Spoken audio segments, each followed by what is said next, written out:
الحمد لله وكفى والصلاة والسلام على سيدنا محمد المصطفى وأحمد المجتبى وعلى آله الأتقياء وأصحابه الأصفياء أما بعد فأعوذ بالله من الشيطان الرجيم بسم الله الرحمن الرحيم إذ تصعدون ولا تلوون على أحد والرسول يدعوكم في أخراكم فأصابكم غما بغم لكي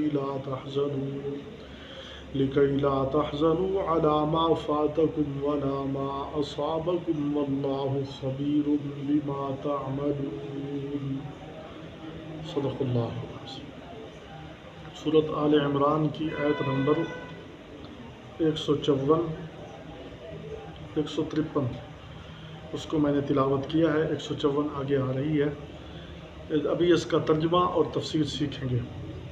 فرمایا اذ تصعدون ولا تلوون على احد والرسول يدعوكم في اخراكم، جب تم چڑھے جا رہے تھے اور مڑ کر نہیں دیکھ رہے تھے تم میں سے کوئی ایک، اور رسول اللہ صلی اللہ علیہ وسلم تمہیں تمہارے پیچھے سے آواز دے رہے تھے، پکار رہے تھے، اِلَيَّ يَا عِبَادَ اللَّهِ فَأَصَابَكُمْ غَمًّا بِغَمٍّ، پھر پہنچا تم کو غم کے عوض، لِكَيْ لَا تَحْزَنُوا عَلَى مَا فَاتَكُمْ، تاکہ تم غم نہ کرو اس پر جو تمہارے ہاتھ سے نکل گیا، وَلَا مَا أَصَابَكُمْ، اور نہ اس پر جو تمہیں پیش آیا، وَاللَّهُ خَبِيرٌ بِمَا تَعْمَلُونَ، اور اللہ تمہارے اعمال سے خبردار ہے۔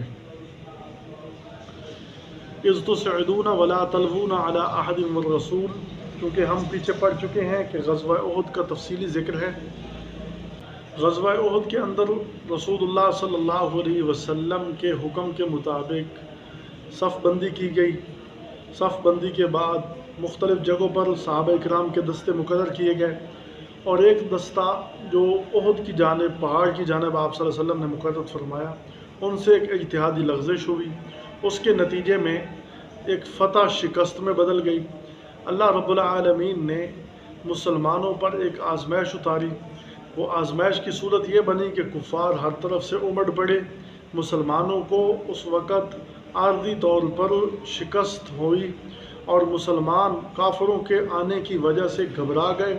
گھبراہٹ کے عالم میں کوئی کہیں جا رہا ہے، کوئی کہیں جا رہا ہے، اور ادھر ابن کمیہ بے ایمان نے آپ صلی اللہ علیہ وسلم کو زخمی کیا۔ زخمی کرنے کے بعد اس نے آواز دی کہ میں نے اپنے ہاتھوں سے محمد صلی اللہ علیہ وسلم کو نعوذ باللہ قتل کر دیا ہے۔ تو اس آواز نے صحابہ کرام کے ہوش اڑا دیے۔ اب صحابہ کرام بڑے پریشان ہوئے کہ ہمیں اس عالم میں کیا کرنا چاہیے۔ بعض تو پھر یہ سوچ رہے تھے کہ جب رسول اللہ صلی اللہ علیہ وسلم نہیں رہے ہمیں رہنے کا کوئی فائدہ نہیں، اور بعض اس خبر کو سن کر وہ اپنے ہوش کھو بیٹھے، وہ جدھر منہ آیا ادھر چل پڑے، پہاڑوں پر چڑھنے لگے، گھاٹیوں میں داخل ہونے لگے۔ قرآن حکیم یہی فرما رہا ہے اذ تصعدون ولا تلوون، جب تم چڑھے جا رہے تھے پہاڑیوں پر، گھاٹیوں کے اندر گھسے جا رہے تھے، ولا تلوون علی احد، اور تم میں سے کوئی ایک بھی مڑ کر نہیں دیکھ رہا تھا، والرسول یدعوکم فی اخراکم، اور رسول تمہیں آواز دے رہے تھے تمہارے پیچھے سے۔ آپ صلی اللہ علیہ وسلم نے آواز دی الیہ یا عباد اللہ، الیہ یا عباد اللہ، اے لوگوں میری طرف آ جاؤ، اے اللہ کے نیک بندو واپس آ جاؤ، واپس آ جاؤ۔ تو آپ صلی اللہ علیہ وسلم کی آواز اس وقت وہ نہ سنی، یا جنہوں نے سنی کیونکہ وہ پہلے خبر سن چکے تھے کہ آپ صلی اللہ علیہ وسلم شہید ہو چکے ہیں، تو انہوں نے سوچا کہ آپ صلی اللہ علیہ وسلم کی آواز کیسے ہو سکتی ہے جبکہ وہ شہید ہو چکے ہیں، وہ تو دنیا سے جا چکے ہیں۔ تو اس لیے غفلت کے نتیجے میں وہ جا رہے تھے۔ پھر ابی بن کعب نے آواز دی، ابی بن کعب کی آواز دینے سے اس نے کہا کہ لوگوں واپس آ جاؤ، محمد صلی اللہ علیہ وسلم موجود ہیں اور وہ تمہیں بلا رہے ہیں۔ پھر جب لوگوں نے ابی بن کعب کی آواز سنی، آپ صلی اللہ علیہ وسلم کے متعلق سنا، تو واپس آنا شروع ہوئے۔ جب واپس آ رہے تھے کفار نے دیکھا کہ مسلمان پھر واپس آ رہے ہیں، وہ میدان چھوڑ کر چلے گئے، جس کا تذکرہ پیچھے ہم پڑھ چکے ہیں۔ اللہ نے ان کے دلوں میں رعب ڈال دیا، سنلقی فی قلوب الذین کفروا الرعب، रुअब, शिरक करने की वजह से अल्लाह ने उनके दिलों में रौब डाल दिया, वो चले गए, वापस नहीं आ सके, बावजूद इसके कि उनके दिलों में ये बात थी कि हम वापस जाते मुसलमानों पर हमला करते। तो अल्लाह रब्बुल आलमीन उसी को फरमा रहे हैं कि मेरे नबी तुम्हें पुकार रहे हैं, तुम्हें आवाज़ दे रहे हैं, तुम मुड़कर नहीं देख रहे, और रसूल तुम्हें आवाज़ दे रहे हैं। असाबकुम गम्मन, फिर तुम्हें गम पे गम पहुँचा, अल्लाह ने गम पे गम दिया। एक गम तो ये था कि तुम्हें शिकस्त हुई, और उस गम के बाद दूसरा गम ये मिला कि रसूलुल्लाह सल्लल्लाहु अलैहि वसल्लम की शहादत की खबर तुम सुन चुके थे। तो अब पहला गम शिकस्त का वो कम था, आप सल्लल्लाहु अलैहि वसल्लम की शहादत का आवाज़ सुनकर, अल्फाज सुनकर ये गम बड़ा था। फरमाया लिकई ला तहज़नु अला मा फातकुम, अल्लाह ने तुम्हें ये गम दिया ताकि पहला गम तुम भूल जाओ, जो पहले तुम्हें गम पहुँचा यानी ओहद के अंदर शिकस्त का, वो भी गम था। और दूसरा गम इससे बड़ा, एक आदमी गमगीन हो और गम के आलम में उस पर काफ़ी गम तारी हो, तो जो बड़ा गम होता है वो उसको खा लेता है। तो आप सल्लल्लाहु अलैहि वसल्लम के गम, फरमाया लिकई ला तहज़नु, ताकि तुम और गमगीन ना हो, अला मा फातकुम, जो तुम्हारे हाथ से जा चुका है, यानी फ़तह तुम्हारे हाथ से जा चुकी है, शिकस्त की वजह से अब तुम गमगीन थे। अल्लाह ने एक और गम की आवाज़ तुम तक पहुँच गई, तुम्हारे कानों ने वो आवाज़ सुन ली। फरमाया वला मा असाबकुम, और ना उस पर गम करो जो तुम्हें बाद में मिलेगा, जो तुम्हें तकलीफ़ होगी। फरमाया इसलिए तुम्हें गम दिया। तो ये गम क्यों मिले? आप सल्लल्लाहु अलैहि वसल्लम की एक मामूली सी यानी इज्तिहादी ख़ता की वजह से, आप सल्लल्लाहु अलैहि वसल्लम की बात उन्होंने नहीं मानी, उनसे इज्तिहादी ख़ता हुई, अल्लाह कमी बेशी माफ़ फरमाए। तो फिर उस वक़्त अल्लाह ने ये गम दिए।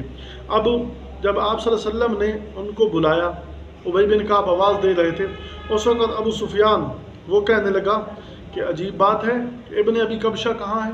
आप सल्लल्लाहु अलैहि वसल्लम का उसने एक तहकीराना लफ्ज़ बोला। ये 3 हिजरी का वाक़या है, 7 हिजरी में ये मुसलमान हुआ है फ़तह मक्का के मौके पर। ये बाद में सहाबी रसूल बने हैं, और अल इस्लाम यनहदिमु मा कान क़ब्लहु, इस्लाम पहले वाले सारे गुनाह ख़त्म कर देता है। तो जब ये पहले था तो वो कहने लगा ओलो हुबल, ओलो हुबल, ए लोगो हमारे हुबल की जय हो, हमारा हुबल जीत गया। तो जब उसने ये आवाज़ दी तो उस वक़्त आप सल्लल्लाहु अलैहि वसल्लम ने फरमाया, जवाब में कहो अल्लाहु अज़्ज़ा वजल, अल्लाहु अज़्ज़ा वजल। वो कह रहा था हमारा हुबल की जय हो, तो फरमाया नहीं, तुम कहो अल्लाहु अज़्ज़ा वजल, अल्लाह रब्बुल आलमीन बड़ी इज़्ज़त वाले, जलाल वाले, उनकी मदद है, उनकी तरफ से हमारी मदद की गई।